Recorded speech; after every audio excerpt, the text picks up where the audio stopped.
Hey, how's everybody doing today? Lewis Brothers 309 podcast. Travis is got his hands full tonight, so I'm going to try to talk to you folks, talk to you, and tell you a little bit more about myself. I'd like to talk a little bit about how trauma in childhood plants seeds for addiction. How divorce, bullying, and becoming life of the party accidentally built a personality that was hell-bent in destroying myself. Um, you've heard Travis and I talk a little bit about our childhood, and we've kind of hinted around about how things are, or they were, or they weren't. And it was, I mean, it wasn't always great. I mean, it wasn't always bad either. I mean, we just, it's just like what a lot of people dealt with. Um, a lot of, we're talking mid 80s. We were children of divorce. And even before then, I was born in the 70s. Well, we all were born in the 70s. Well, there's three of us, and then we have two younger brothers that we have the same dad, not the same mom. So three of us that are OGs that all dealt with the divorce, and two that were our products after the divorce. So um, I was born in Galesburg. Um, my mom and dad got married. Well, when my mom got out of high school, my dad was already out of high school, so it was something that, I would imagine, was a bit traumatic for the families, I think, because my mom was still in high school. But anyway, the story goes is that, back in the day when it was more fashionable, is if you got someone pregnant that you married them, right? Whether that was in the plans or without. So my dad married my mom. I don't think my mom's dad, my grandfather, but my grandpa Cooley was real happy about that. But nevertheless, it happened, and my dad joined the military. So once my dad joined the military, he was gone for a while, and it was just me and my mom. Obviously, I was born about a few months after my mom got out of high school. So I'm sure there's a lot of one wrapped there that I don't know anything about. But Um, somewhere around the mid 70s, 73, 74, early 70s, we moved to Hawaii. And, well, my father was stationed in Louisiana, Fort Polk, Louisiana for a while. And I remember slightly about being there. And then my brother Mike was born while we were stationed in Hawaii. And in and out, we went to Hawaii, and then we were in back home for a while, and then we were in Texas, and then back home for a while. So we moved back to Texas about, well, had to have been 78, 79. The Many of you might remember the great winter of 78. We lived out in a town that, uh, out in the country, and we're down this long lane. And then, but one of the few things that I remember about that was the lane was so long that, um, even when the snow had been plowed on the main road, which was just an old gravel road, but a main road that still couldn't get out for a few days. And I remember for some reason my dad tying tennis rackets to his feet like snowshoes to walk to the end of the lane to bring out groceries that someone had brought us. So, and then they cleared, it was probably 78, 79. So we got stuck out there. We didn't have any groceries for a while. So the next year we moved into town, and my mom bought like a year's supply worth of Honey Nut Cheerios and honeycomb. And to this day, I do not want to eat Honey Nut Cheerios. I know that all the honeycomb was ruined because back in the day, one of the prizes they had were bicycle license plates, and I went through all the boxes looking for. They weren't smart enough to put the license plates on the outside of the bag. They put it inside the bag. So it wasn't you just open the box and there was the license plates. No, you had to dig through the cereal to find the license plates that were wrapped up. And I must have went through 100 boxes of honeycomb cereal looking for a license plate that says Joel on it. And guess what? No license plate was said that said Joel. So, but anyway, it wasn't all bad times that I remember, So I mean, there are some good times in there that we had, especially growing up with our cousins and our brothers. And you've heard us maybe talk about how it was a lot of wiffle ball and baseball and basketball, and a lot of time spent with brothers and cousins, and friends too, but mostly we grew up with our cousins. And it was a time that you kind of look back and you really wish life was like that now, but it's not. So one of the things when my younger brother Mike had kids, and my kids had already been gone through, there was a big age gap there, and he wanted them to have the same childhood as that like we had. And I think a lot of ours was that we all got dropped off at the same place, either grandma's or an aunt's house, and we were all playing with each other. And it just, the world isn't the same today. So it's, it it wasn't going to be like that. And you hear stories of, oh, we drank from the garden hose, and we were out till the street lights came on. And you know it it, it was true. It You would leave the house and you would go out, and if your mom got sick of you because she wanted to watch The Price is Right and you were being too loud, she sent you outside, and you were out there and you found things to do. And some of the shit that we got into, it's amazing that you would even allow your kids to do now. You wouldn't allow them to do, obviously, but you didn't. Now I can't go to Walmart without maybe getting a text saying, "Hey, what are you doing there?" Or, "Hey, why are you in Sonic's drive-through?" I'm like, "I'm getting the soda. Leave me alone." So we're in a time where we where everyone's at all the time. So this is a part where you'd be out there doing shit that you weren't supposed to be doing. And a lot of times, sometimes you got caught, sometimes you didn't get caught. So, but anyway, one of the things that I think that really kind of developed me as a human being, as a person, they talk about today more than ever, the bullying, online bullying, I don't know how much real life bullying happens now that my kids are more grown. There's a lot of more shit talk down, basically, online, which you see memes that say, obviously you weren't punched in the face enough as a kid to maybe talk the way you talk. But back in my day was back in my day. Let me tell you a story. When I was a kid growing up, and uh, where they call you a fat kid, and you see pictures of me when I'm in fourth grade, you wouldn't be a fat kid today. It was, I mean, I wasn't even that fat. I mean, what the fuck? So you'd get bullying for your weight, or you get bullying because you were an athlete, or you get bullying because, you know, who, it was a small town. So everything that went on in your house, everybody knew somehow. Right. And, it affects me to this day. Even the smallest comments, you just like, "Oh, so and so," that that doesn't bother me that they say that, but really, it bothers you because even a passing comment, sometimes you're like, "Really, bro?" You're like, I would never walk up to somebody and pat them on the stomach, or be like, "Hey, you're getting a little there, you get a little fat there, Porky," or whatever. You know what I mean? I would never do that to someone, but someone would, feel free to comment on someone's weight for whatever reason, or whatever you're bullying them for, right? Whatever you're making comments about, that it's not just me. It happens to everyone.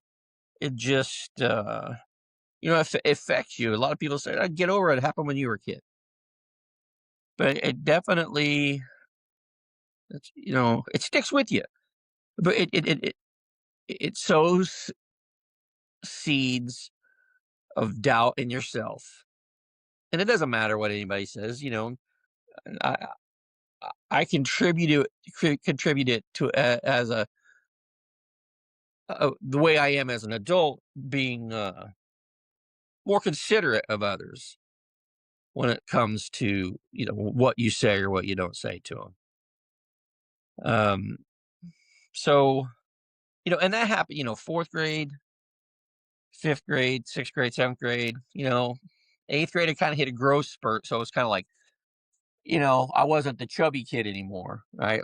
Maybe the beginning of eighth grade, then I kind of grew a few inches or 5 inches or whatever it was, but kind of between my eighth grade and freshman year, would have been like 86, and that's I kind of 1986. I graduated. We graduated from eighth grade, my class. That was the year my parents got divorced, and up until that point, I don't uh, I don't recall how long it had been going on, but it was the household was not it wasn't a happy household. There was always fighting, my parents going at it constantly. I'm the oldest. Like I said before, Travis was way younger, and through talking through this podcast, I don't know, I didn't realize how much difference there was in, obviously I knew there's a difference in ages, but I mean, maybe I was self-centered about it.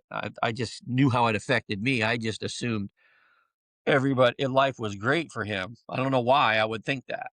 Mikey pretty much seemed to, you know, take care of himself. It seemed like kind of always had that chip on the shoulder from day one. I mean, it didn't matter how many times I beat his ass. He just kept, running his mouth or whatever. So it didn't really matter. I mean, funny story I remember my mom had this thing where, where, I mean, we were hellions. We were hellions. Like Mike and I together, we used to have to get a mediator when my parents went out, or we were too old for a babysitter, but my mom would hire a mediator to come. And usually it was, a cousin around our age, or maybe a high school boy now and then, you know, to come and entertain us or just make sure we didn't kill each other while she was gone. Sometimes if we lucked out, it was, a pretty high school girl or whatever, And, of course, we were all, for the most part, we were on our best behavior then. But like it was one of those things. It was like, well, we were at each other's throat a lot, and a lot of it had to do with Mike talking shit and me wanting to kill him and blah blah. So then we were supposed to go to Six Flags. Well, I think we were going to Six Flags the next day, and I don't most most of our fights always was Mike running through the living room or around past me, calling me, fat ass or whatever, and I would chase him down and try to beat his ass or whatever. So one day it was one of those situations, and we had a large deep freeze in the garage, and I had convinced him to come. But I was like, "Hey, mom wants you to get something out of the freezer or whatever." And as soon as he reached in the freezer and went to grab something, I grabbed him by his legs and flipped him up, and then shut the freezer door and sat on top of it. And as he was trying to push himself out, guess who comes walking into the garage? Is my mom, and came unglued and canceled the trip. I think we still went to Six Flags, but that was always her thing, right? It's like, oh, we're not going to Six Flags. You guys are, you guys. I'm not taking you guys out in public and this, that, or whatever. And it was, I don't know. I don't think I was actually trying to hurt him, but who knows? I guess. Anyway, so I mean, those weren't terrible memories for me. I guess. I mean, I don't know how Mike feels about it, but you know, I guess it is what it is. So, but coming up to 86, it was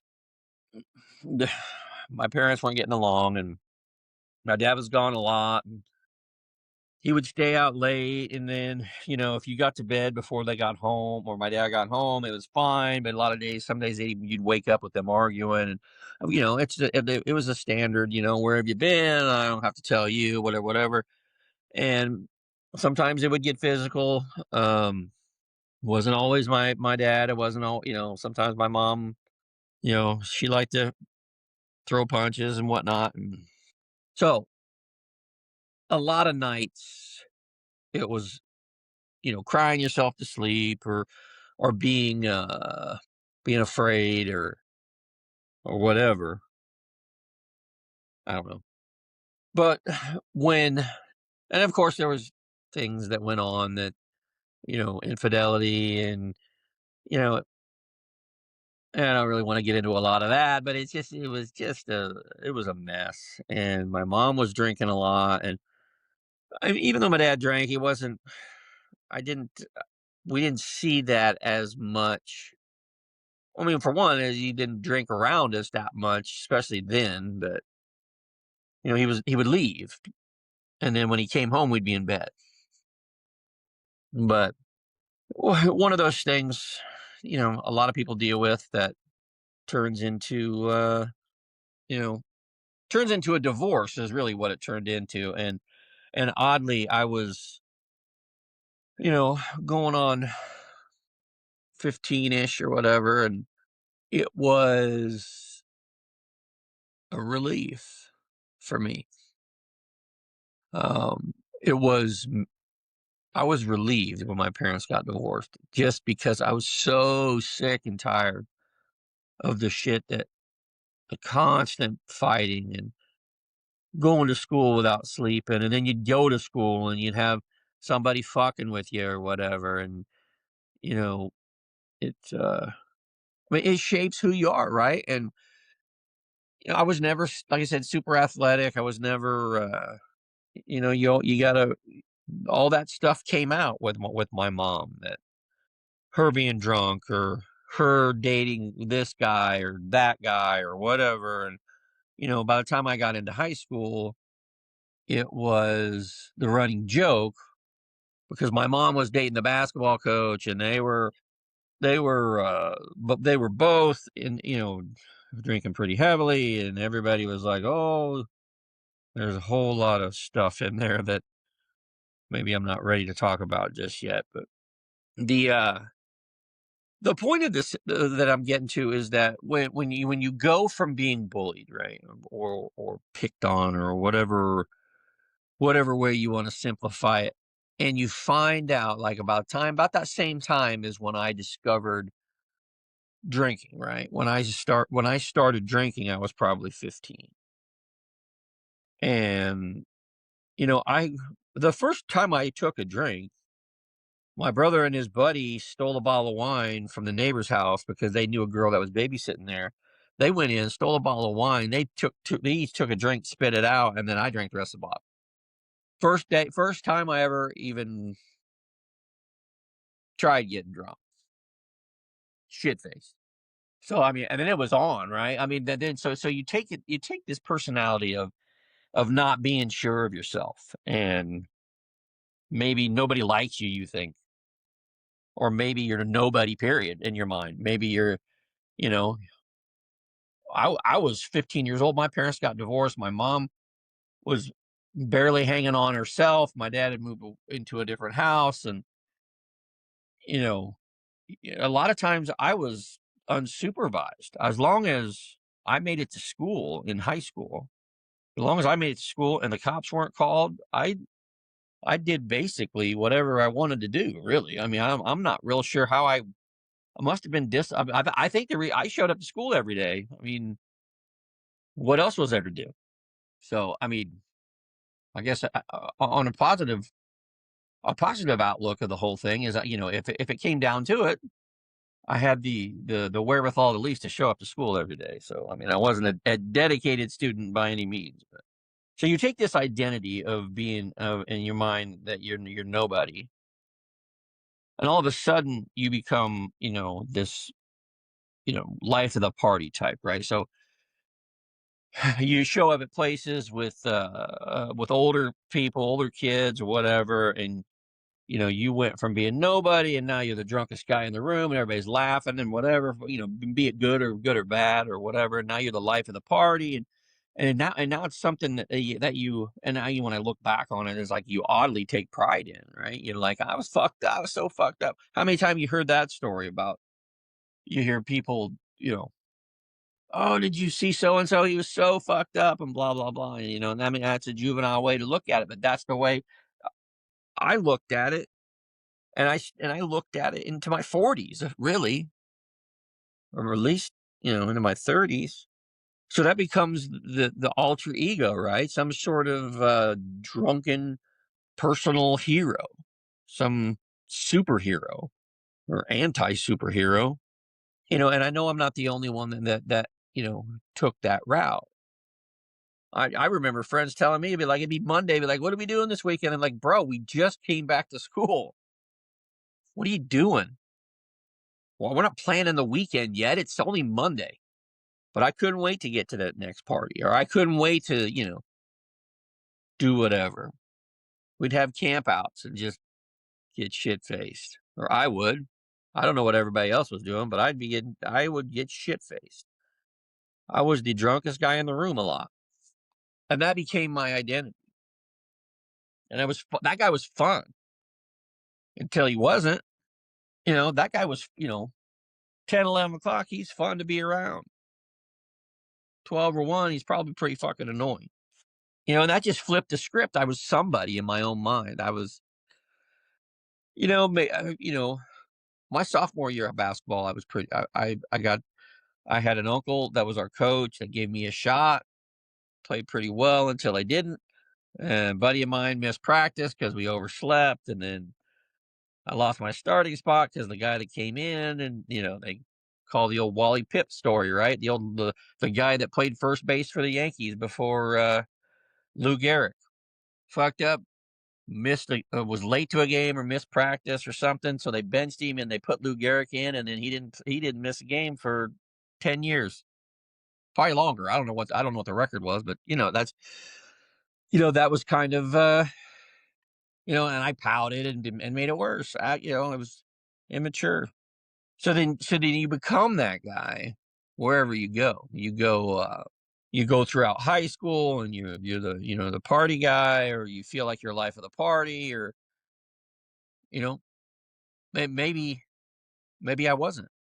Maybe I just thought that. But you went from a spot from nobody really talking to you voluntarily or whatever. I don't know. Maybe I'm making it sound worse than it is, but now older kids aren't. They're not embarrassed to be around you. Or you needed something crazy to do.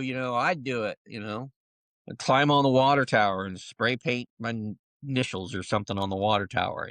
I'd do that. Or hey, go through burgers and steal the cologne testers, or you know just in broad daylight. So though that and that carried on through college, and from even after I got married. And not to steal a cologne testers, but I mean, like when I was in college, it was the same thing. I went to Southern. I didn't know anybody in Southern, but boy, I knew how to fucking party, bro. I knew how to do it. So when you get sober, like well into your 40s, to break it down, I went to rehab in 2013. I hired on the railroad in 2011, and well, I worked at the same job in ethanol for 12 years, and then left there. Became they were building an ethanol plant in Canton, Illinois. I went there, and then they ended up laying us off 2 weeks before Christmas, 2007. Started working once I got married.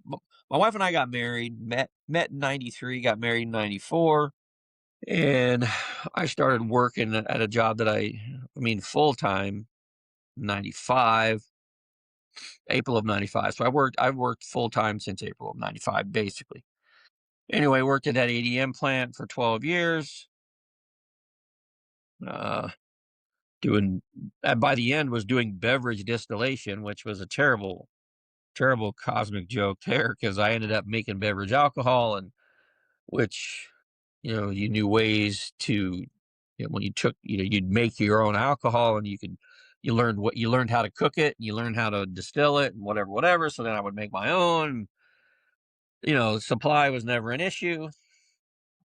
Not that you couldn't just buy it, but I was making 200 proof beverage alcohol and filling a fire cabinet full of it when I get one, at my house. So anyway, I worked that job till 2007 for like 12 years. And then I got a job at an ethanol plant in Canton that never started up. Then they laid us off 2 weeks before Christmas, 2007.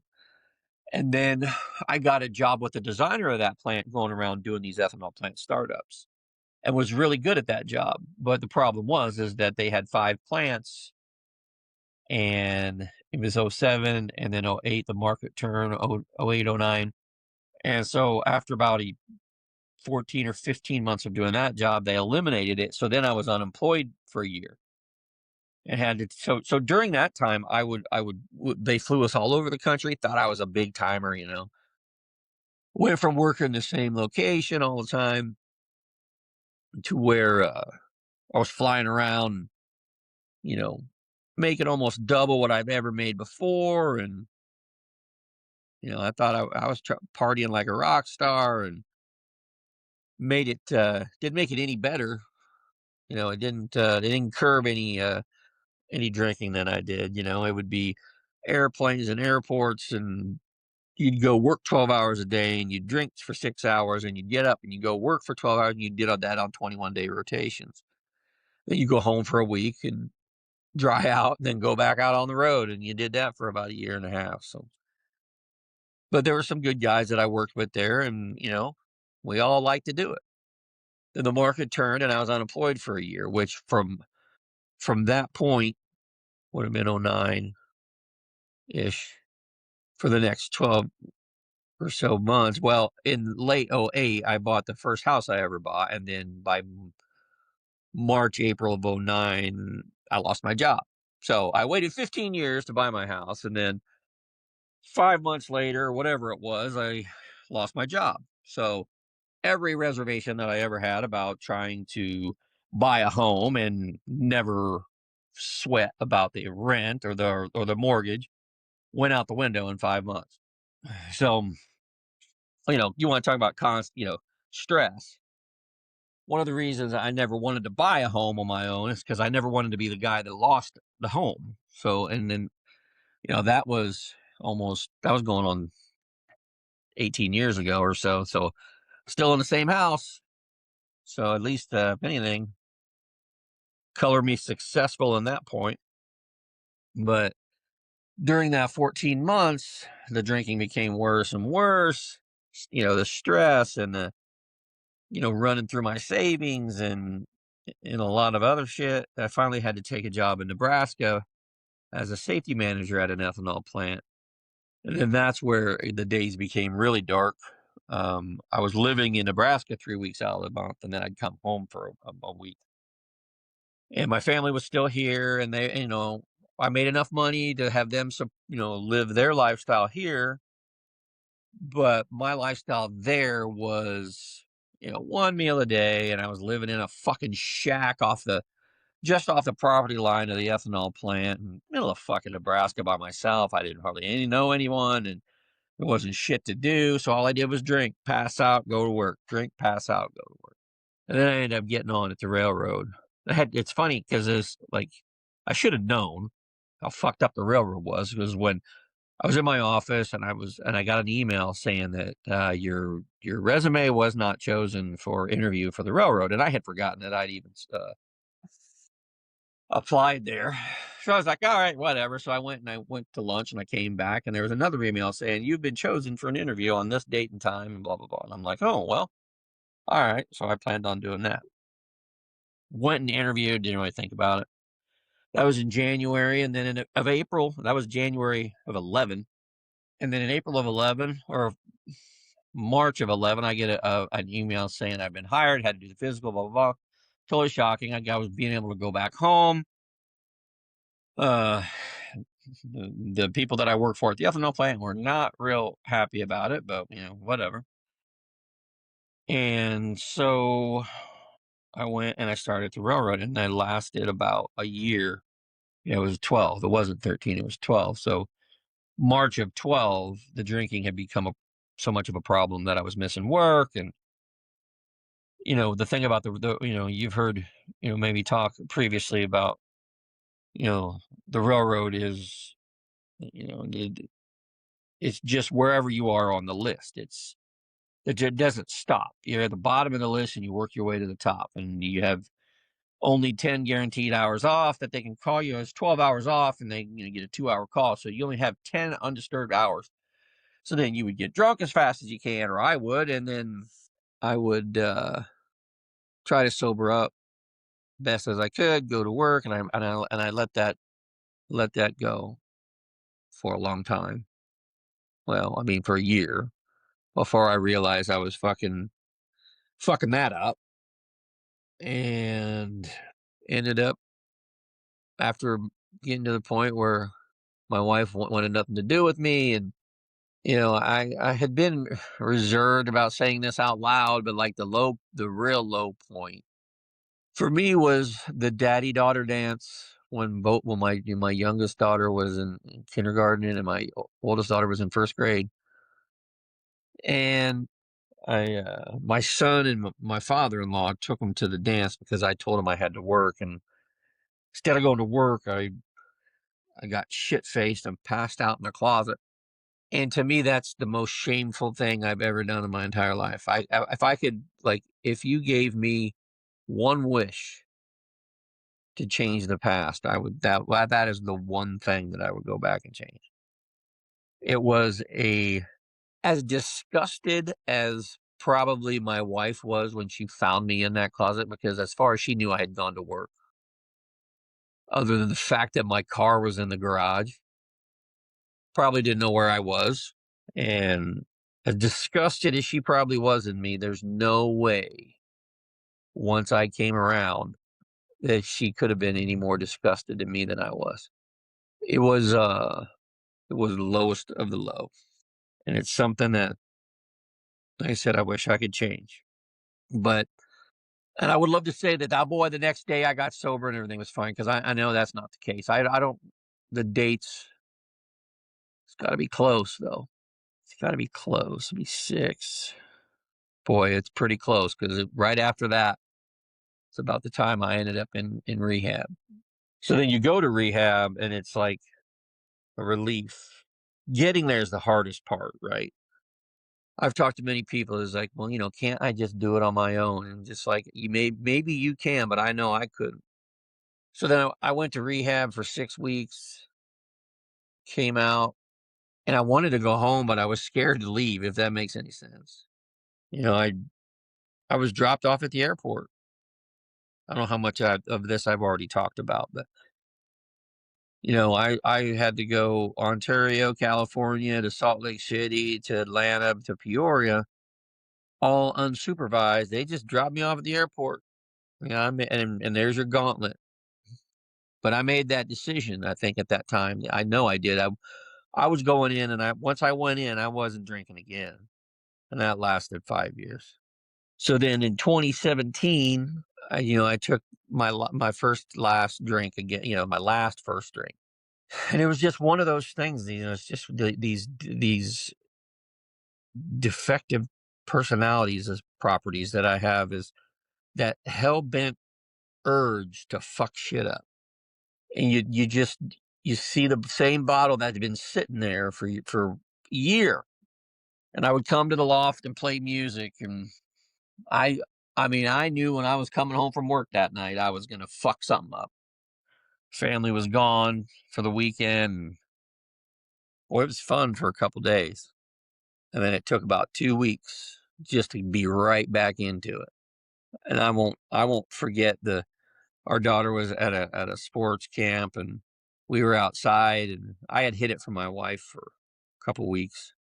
And wasn't drinking then, but I had drank the night before, and I could just feel her looking at me in the stands. We were sitting outside. I could just feel her looking at me, and I look over, and she's got tears in her eyes. And it didn't, and I cared because I didn't do it to hurt her. Maybe I was doing it at that, maybe I was doing it to hurt me. I don't know. But the look on her face, I'll never forget. She was devastated. And in the next year and a half, I commenced drinking as much as I possibly can, to the point where I was down to 10% liver function. In 2017, my mom died on my 23rd wedding anniversary. And then in 2018, on my 24th wedding anniversary, I was checking into a emergency room with basically acute liver failure.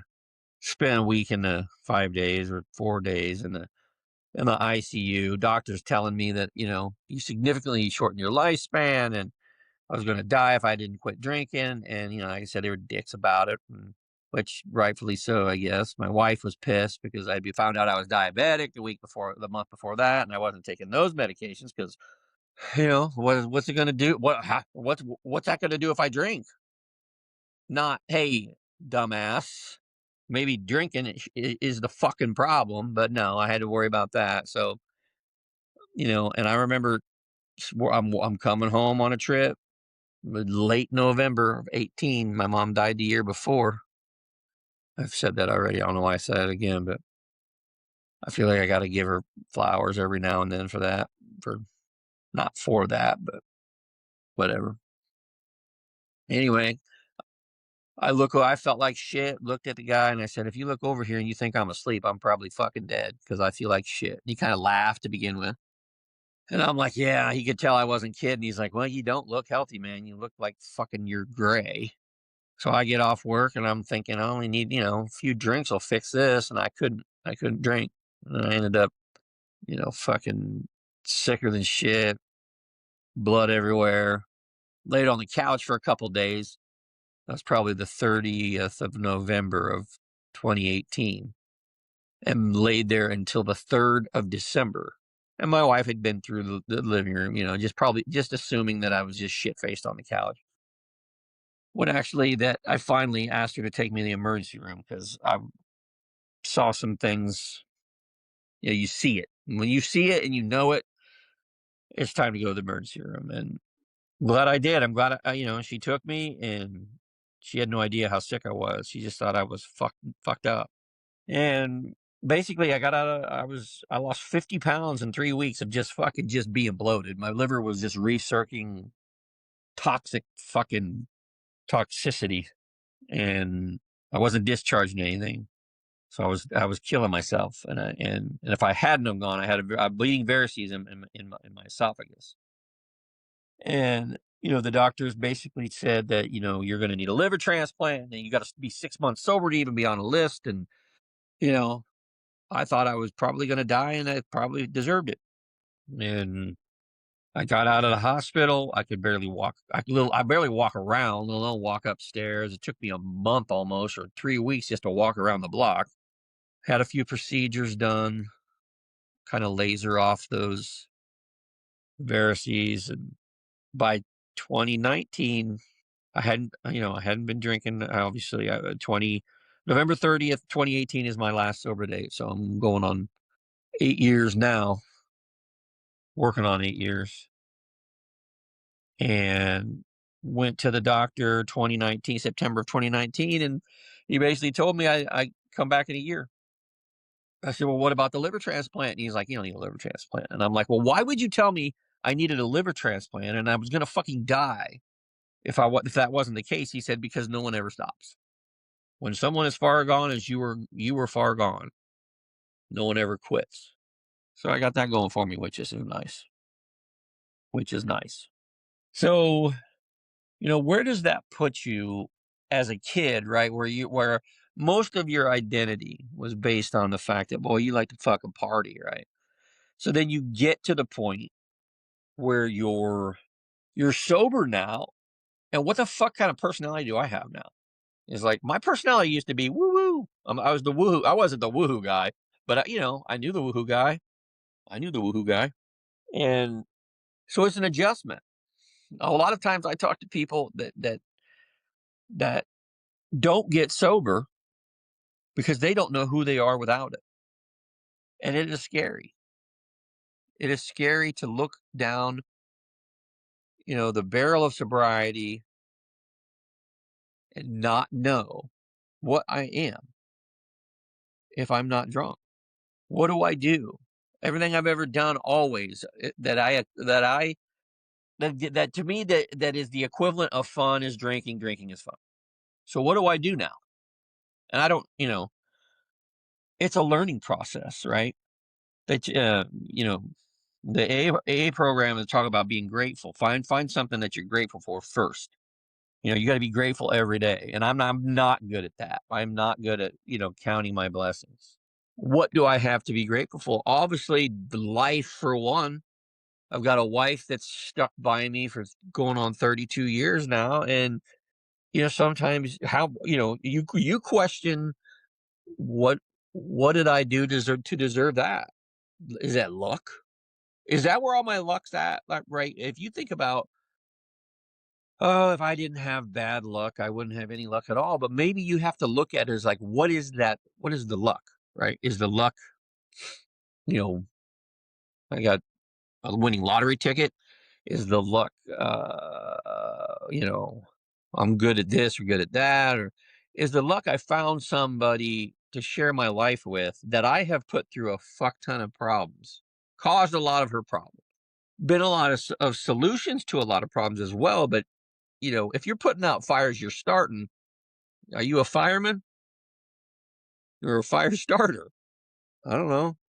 If I light a building on fire and then put it out, am I a hero or a dumb fuck? Or a dipshit or whatever, or an arsonist, I guess technically is what that is. But anyway, you get my point. So I think you have to first find something to be grateful for. And I don't know if that's every day. A lot of people talk about, you need to be grateful. Find something to be grateful for every day. But, there was a Matthew McConaughey made an an awards speech one time, and I think he talks about it in his book. You talk about, you got to have something to be grateful for, you got to have something to look forward to, and I don't remember the rest of it, but and you can look it up if you want to look it up. Like to me, is like I need something. I need to be competitive somehow. I need to be better at becoming grateful, showing my gratitude, not losing my cool for stupid shit. Not very good at keeping my cool, and you know I'm at the point of my life where, I'm looking, retirement is not that far off. And I want to make sure that the last quarter of my life is spent, you know, making folks happy, and I think in turn, that'll make me happy. I think I felt like I've probably just sat here for an hour and rambled, but I think, I think you really have to know that life on the other side of where you sit right now, if you are dealing with addiction, and there's no way, if you think there's no way out, there's an avenue that you can crawl out of it. I think if you give yourself a chance, don't be so hard on yourself. Give yourself a break. It's okay that you fucked up. You just have to make it right. And you got to make it right for yourself, with yourself first. Because you can't fix anybody's shit until you fix your own shit. So there's just a little window into the fucking spider web that is my mind. I want to thank you guys for taking 5 minutes or 50 minutes or whatever I end up editing this out to be. You take that time. You take the time to just give me a chance to talk. Um, Hopefully, Travis will be back next week. We'll get our shit squared away and we'll go through and keep this bad boy running. And if you need to reach out, you can find me. Uh, you can DM me on social media. If you just share the idea, I don't know, I don't care if you like it, subscribe to it. We're on YouTube, we're on Spotify, Lewis Brothers 309. If you just talk to somebody that you know that's struggling. If you give yourself a chance to get better, life is better. I want to thank everybody for the time, and you know, at the end of the day's got to end. Peace.